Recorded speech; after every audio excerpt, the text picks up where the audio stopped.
हाय। क्या हाल चाल दोस्तों। कोऑर्डिनेट ज्योमेट्री में प्रॉब्लम आ रहा है क्या? यार आसान चैप्टर है बहुत। सर करना क्या है पर अरे वो मैं बताऊंगा ना। जो जो इंपॉर्टेंट चीजें सारी मैं आपको इस वीडियो में बता के जाऊंगा प्लस आपने बहुत सुना होगा कि लास्ट के 7 साल के 5 साल के पीवाईक्यूज कर लो। अरे लास्ट 8 और 9 ईयर के पीवाईक्यूज आपको देकर जा रहा हूँ कोऑर्डिनेट ज्योमेट्री के। तो चिंता मत करना, सिर्फ यही करोगे ना आपका काम हो जाएगा। स्टार्ट करते हैं चलिए। तो welcome welcome welcome everyone to the Udaan YouTube channel. मेरा नाम है ऋतिक मिश्रा। मैं हूं आप सबका मैथमेटिक्स मेंटर, आपका दोस्त, आपका बड़ा भाई, जो आपके दिल से आए वो आप कहिएगा। तो आज दोस्तों हम लोग इस वीडियो में डिस्कस करने वाले हैं कि भाई कोऑर्डिनेट ज्योमेट्री का मास्टर प्लान क्या होना चाहिए। मास्टर प्लान का मतलब आप ऐसा समझ सकते हो कि यार देखो बहुत सारे बच्चे ना भटकते हैं कि यार ये टीचर ये बोल रहा है तो ये कर लेता हूं, वो टीचर वो बोल रहा है तो वो कर लेता हूं, मैं जो बोल रहा हूं वो कर लेता हूं, या फिर मेरा दोस्त वो बुक कर रहा है वो कर लेता हूं, मेरा दोस्त उस कोचिंग में वो असाइनमेंट कर रहा है वो कर लेता हूं, यार वो बुक के क्वेश्चन अच्छे हैं, यार ये कर लेता हूँ, यार ये सैंपल पेपर, यार ये पीवाई की, यार एमसीआर। अरे करूं तो करूं क्या? मैं आपको पता है, सिंपल बताता हूँ। आप लाइफ में सिर्फ पढ़ाई की बात करूंगा, पढ़ाई स्पेसिफिक, ठीक है। जब भी आप लाइफ में पढ़ाई कर रहे हो ना, फोकस होकर पढ़ाई करना बहुत ज्यादा जरूरी है।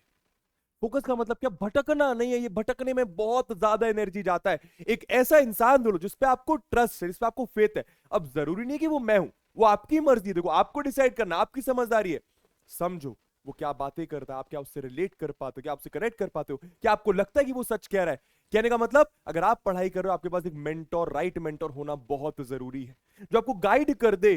वो पता है राइट मेंटोर होना क्यों जरूरी? ताकि वो आपकी ये सारी एनर्जी बचाए कि कौन सी बुक करनी, कौन सी बुक के क्वेश्चन करने, कौन सा सैंपल पेपर करना, कौन सा क्वेश्चन बैंक करना।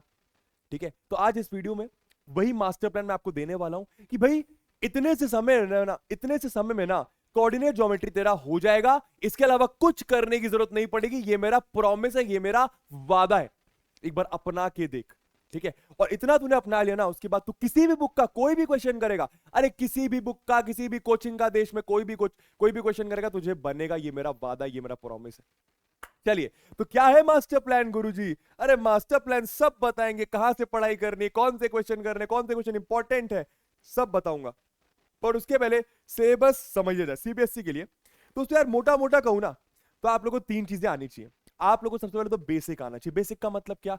कि भैया कोऑर्डिनेट्स, अरे कोऑर्डिनेट ज्योमेट्री में कोऑर्डिनेट्स का मतलब क्या होता है दोस्तों? किसी भी पॉइंट की लोकेशन बताने के लिए मैं उसके कोऑर्डिनेट्स की मदद लेता हूं। क्लास 8 या 9 से आपको ये चीज पढ़ा रहे हैं क्या? किसी भी पॉइंट की लोकेशन पता करने के लिए मैं उसके कोऑर्डिनेट्स की मदद लेता हूं। कोऑर्डिनेट्स, एक एक्स कोऑर्डिनेट होता है, एक वाई कोऑर्डिनेट होता है। एक्स कोऑर्डिनेट का अच्छा नाम एब्सिसा होता है, वाई कोऑर्डिनेट का अच्छा नाम ऑर्डिनेट होता है। सर थोड़ा और डिटेल में बताया तो मजा आ जाता है यार। देखो इस वीडियो में आपको मैं ऊपर ऊपर से चीजें बताकर जा रहा हूं। अगर आपको डिटेल में जानना है वो भी मैं बताऊंगा कहां से पढ़ना है। प्लान दे रहा हूं बस किस तरीके से पढ़ाई करनी है। तो आपको बेसिक पता होना चाहिए कोऑर्डिनेट्स का मतलब क्या है, एक्स कोऑर्डिनेट का मतलब क्या होता है। बहुत इंपॉर्टेंट है, जो किसी बच्चे को नहीं पता होता। बताकर जाना, अगर हुआ तो कमेंट करके जाना। एक्स कोऑर्डिनेट का क्या मतलब होता है, जैसे वाई कोऑर्डिनेट का मतलब क्या होता है? एक्स एक्सिस से परपेंडिकुलर डिस्टेंस को मैं वाई कोऑर्डिनेट कहता हूं। वैसे ही मुझे बताइएगा एक्स कोऑर्डिनेट का मतलब क्या होता है, जानकर, पढ़कर अगर नहीं आता तो। ठीक है, अच्छा बाय द वे जो प्लान देने वाला हूं ना, आप इस वीडियो को 2 दिन पहले देख रहे हो बोर्ड्स के, 3 दिन पहले देख रहे हो, 1 महीने पहले देख रहे हो, 1 साल पहले देख रहे हो, आपको फायदा करेगा, आपको पक्के से फायदा करेगा। मैं बस आपको ये बताने वाला हूं कि इतना इतना कर ले मेरे भाई मेरी जान, इसके अलावा कुछ नहीं करना। किसी भी बुक का कोई भी क्वेश्चन बनेगा। ठीक है, तो सबसे पहले दोस्तों मोटा मोटा आप पहले कॉन्सेप्ट समझ लें कि क्या है भैया, है ना, कि बेसिक क्या है। ठीक है, उसके बाद आपको थोड़ा बहुत ग्राफ बनाना आना चाहिए कि भैया ग्राफ कैसे बनाया जाता है ना। इस चैप्टर में ग्राफ बनाने को नहीं बोलेंगे, पर याद करो 3rd चैप्टर में आपको ग्राफ बनाना सिखाया गया, तो आपको वो बनाना आना चाहिए। ठीक है, उसके बाद दोस्तों मोटा मोटा बोलूं तो 2 चीजें पढ़नी है। एक होता है डिस्टेंस फॉर्मूला कि भैया ये एक पॉइंट है, इसके कोऑर्डिनेट्स है, ये एक पॉइंट है, इसके कोऑर्डिनेट्स है। दोनों के बीच में डिस्टेंस निकालने के लिए एक डिस्टेंस फॉर्मूला यूज करा जाता है। समझ में आया? वो पढ़ लो, सिंपल सा फॉर्मूला है, उस पर बहुत सारे क्वेश्चंस पूछे जाते हैं, बताऊंगा किस तरीके के। उसके बाद सेक्शन फॉर्मूला। सेक्शन फॉर्मूला के अंदर दोस्तों, सेक्शन फॉर्मूला के अंदर दोस्तों आपका मिड पॉइंट फॉर्मूला भी आ जाता है। सेक्शन फॉर्मूला के अंदर आपका मिड पॉइंट फॉर्मूला भी आ जाता है। तो ये आपको मोटा मोटा कहूं तो बेसिक समझ लो, डिस्टेंस फॉर्मूला समझ लो, सेक्शन फॉर्मूला समझ लो, इसमें आपका मिड पॉइंट फॉर्मूला भी आ जाता है। समझ में आया? अभी ये इंटरनल डिवीजन क्या है, ये आप जब पढ़ोगे समझ में आएगा। सर कहां से पढ़ना है ये तो बताओ, कौन सी बुक करनी, कौन से क्वेश्चन करने, ये बताओ, ये सब छोड़ो, सब बता रहा हूं। ठीक है, उसके बाद दोस्तों अगर आप वेटेज देखोगे तो वेटेज कुछ इस हिसाब से चलता है कि 2019 तक ना 2019 तक सिर्फ और सिर्फ 7 या 8 चैप्टर्स पूछे जाते थे आपके फाइनल टर्म में। अभी तो आपको सारे चैप्टर्स पूछे जाते हैं, पहले 7 या 8 चैप्टर्स पूछे जाते थे। तो कोऑर्डिनेट ज्योमेट्री उनमें से एक चैप्टर था, ठीक है। तो बहुत सारे क्वेश्चंस आते थे, जैसे कि 1 मार्क का एक क्वेश्चन, फिर 3 मार्क का एक क्वेश्चन, फिर 2 मार्क का एक क्वेश्चन, फिर 3 मार्क का एक क्वेश्चन। तो 3 + 2 5, 8 9, 9 मार्क का कोऑर्डिनेट ज्योमेट्री से पूछा गया। और ये पता है इतना स्कोरिंग चैप्टर है ना, इस चैप्टर से टफ क्वेश्चन पूछा ही नहीं जा सकता। मैं बताऊंगा क्या करना है, ठीक है। उसके बाद 2020 में कुछ ऐसा सीन था भैया, 2022 में कुछ ऐसा था। अभी लास्ट ईयर की बात करूं तो 1 मार्क के 2 क्वेश्चन पूछे गए थे और 4 मार्क का एक क्वेश्चन, यानी मोटा मोटा कहूं तो 6 मार्क्स का कोऑर्डिनेट ज्योमेट्री से आया था। और मैं आपको दावे के साथ कह रहा हूं ये 6 मार्क्स आपके पक्के हैं, ये चैप्टर बहुत आसान है। अब आइए मेन बात पर बात करते हैं। तो दो चीजें, जैसे कि मैंने बताया, सेक्शन फॉर्मूला और आपका डिस्टेंस फॉर्मूला, दोनों से 50-50% वेटेज है। मतलब मैं ये नहीं कहूंगा कि ये कर लो, ये ज्यादा इंपॉर्टेंट है, या ये छोड़ दो, ये कम इंपॉर्टेंट है, नहीं, दोनों इक्वली इंपॉर्टेंट है। समझ में आया, ठीक है। अब व्हाट टू फोकस, स्ट्रैटेजी क्या होनी चाहिए, ठीक है। सुनो मेरी बात ध्यान से। अगर आप सेल्फ स्टडी कर रहे हो, अगर आप, अब बच्चे चाहते हैं कि सेल्फ स्टडी करें भैया, अगर आप सेल्फ स्टडी कर रहे हो तो सबसे पहली चीज यार देखो, आप सेल्फ स्टडी करो ना करो, आपको कॉन्सेप्ट समझना चाहिए। हम पता है गलती क्या करते हैं, हमको लगता है कि हमारे पास समय नहीं है, हम डायरेक्ट क्वेश्चन पे जंप करते हैं, कॉन्सेप्ट समझने का ज्यादा टाइम नहीं है, फॉर्मूला बताओ हम क्वेश्चन करेंगे।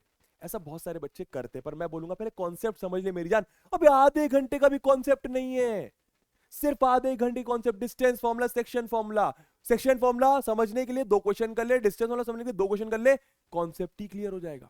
और एक बार कॉन्सेप्ट क्लियर हो गया ना, उसके बाद तू खुद के साथ लेकर क्वेश्चंस बैठेगा, तुझे बनेगा, गारंटीड बनेगा। सर कहां से समझो कॉन्सेप्ट, सेल्फ स्टडी के लिए आपको खुद समझना पड़ेगा, बाकी मैं बताता हूं कहां से समझना है, ठीक है। उसके बाद पीवाईक्यूज करना बहुत इंपॉर्टेंट, आपको पता होना चाहिए किस तरीके के सवाल सीबीएसई बनाता है।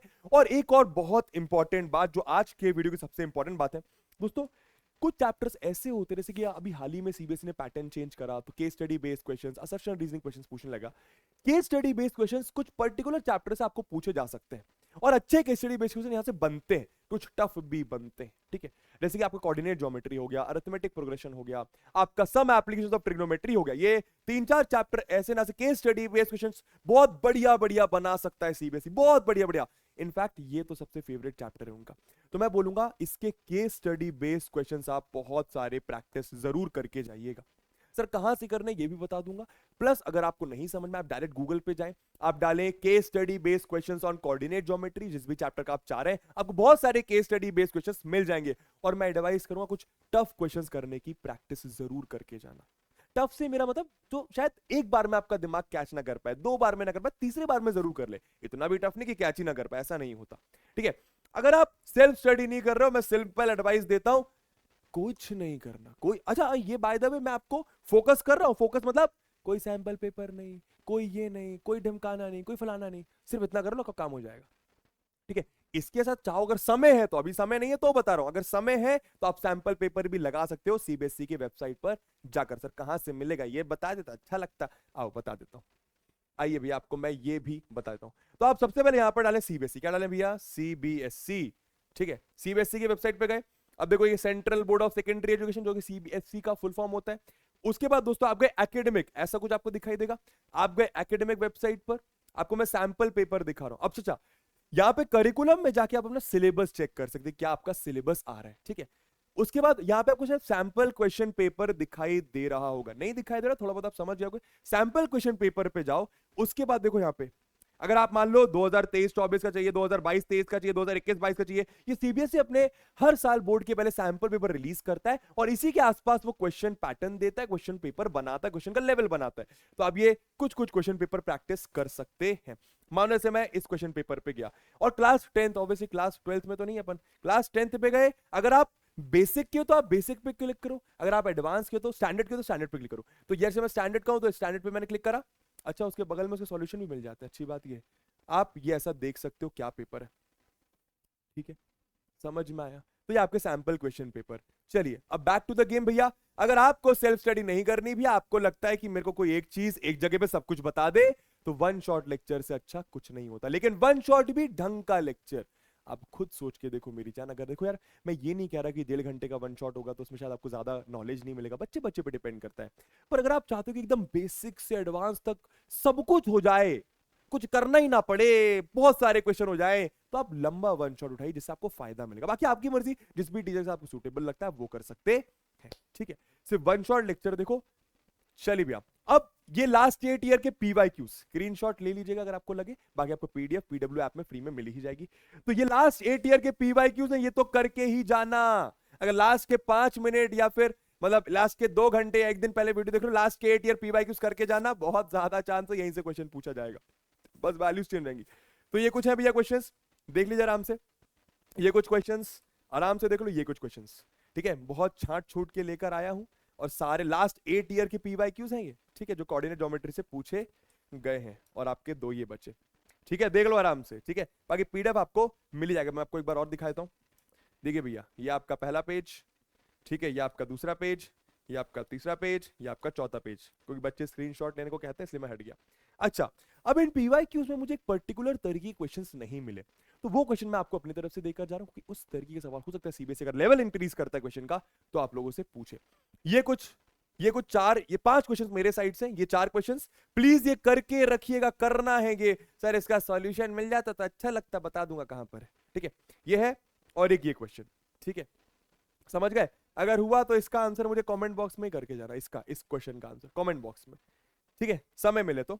अब अगर आप चाहते हो कि भाई मुझे कॉन्सेप्ट समझा दे, कोई अच्छे से बेसिक से बता दे, ये सारे क्वेश्चन का सॉल्यूशन लास्ट 8 ईयर के पीवाईक्यूज भी कोई बता दे एक जगह पे, सबका सॉल्यूशन मिल जाए, ये 5 क्वेश्चन जो मैंने एक्स्ट्रा स्पेशल दिए इसका सॉल्यूशन मिल जाए, तो आप क्या कर सकते हैं, इसी चैनल पर, ये उड़ान का चैनल है दोस्तों, उड़ान यूट्यूब का, इसी चैनल पर एक रिकॉर्डेड वीडियो है 3 घंटे का, 3 घंटे 4 मिनट का, मेरे ख्याल से 3 घंटे 4 मिनट ज्यादा समय नहीं होता है, बहुत क्रिस्प करके मैंने आपको सारी चीजें बताई हैं, पर इसका मतलब ये नहीं कि मैंने बहुत ऊपर ऊपर की चीजें बताई, एकदम बेसिक से बताई मैंने सारी चीजें। अभी 3 घंटे का प्रॉपर वीडियो अपने स्पीड पर देख सकते हैं, कोई बच्चा 2x पर ज्यादा अच्छा समझता है, कोई बच्चा 1.25x पर, कोई बच्चा 1x पर, कोई बच्चा 1.5x पर, आपकी मर्जी, जो भी स्पीड आपको सही लगती है, आप कोऑर्डिनेट ज्योमेट्री का इसी में 1 शॉट डाल सकते हैं, आपको मिल जाएगा।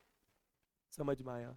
चलिए, यहां पे सारे क्वेश्चन का सॉल्यूशन है जो मैं आपको देकर जा रहा हूं, लास्ट 8 ईयर पीवाईक्यूज का भी सॉल्यूशन आपको यहां पे मिल जाएगा, कॉन्सेप्ट भी मिल जाएंगे और अच्छे क्वेश्चंस भी मिल जाएंगे, एक्स्ट्रा क्वेश्चन, एडिशनल क्वेश्चंस, और बस काम हो जाएगा, ठीक है। तो बस यही आपका मास्टर प्लान है कि फोकस्ड रह के स्टडी करना है, जितना बता रहा हूं सिर्फ उतना भी कर लिया, कुछ नहीं करना पड़ेगा मेरी जान, मेरा वादा है, मेरा प्रॉमिस है, भटकना नहीं होता है, फोकस्ड रह के पढ़ाई करना होता है, that is all I want to say, ठीक है। चलिए जाइए इसके साथ पढ़ाई करो, अगर कोऑर्डिनेट ज्योमेट्री अभी तक नहीं पढ़ा, बहुत आसान चैप्टर है। प्रो टिप ये दूंगा कि भैया देखो, अगर आप किसी क्वेश्चन को 5 मिनट में कर रहे हो, 5 मिनट का टाइमर लगाओ, 5 मिनट में कर लिया आपने कोऑर्डिनेट ज्योमेट्री का क्वेश्चन, हो जाता है मोटा मोटा 5 मिनट में। अगर 5 मिनट में हो गया तो टाइम थोड़ा कम करो, 30 सेकंड कम, 4 मिनट 30 सेकंड का टाइमर लगाओ, फिर इस क्वेश्चन को करो, फिर 4 मिनट 30 सेकंड में हो गया तो 4 मिनट में करो, फिर 3.5 मिनट में, ऐसे करते करते करते करते करते क्वेश्चन का टाइम कम करके क्वेश्चन को सॉल्व करने की कोशिश करो, बेसिकली टाइमर लगा के क्वेश्चंस करो, ये मेरी तरफ से आज की प्रो टिप है। और केस स्टडी बेस्ड क्वेश्चंस देख लेना, पक्के से देख लेना, मैंने लेक्चर में भी कराए हुए। चलिए अब जाइए, ऑल द वेरी बेस्ट, फोड़ के आना है, बाय।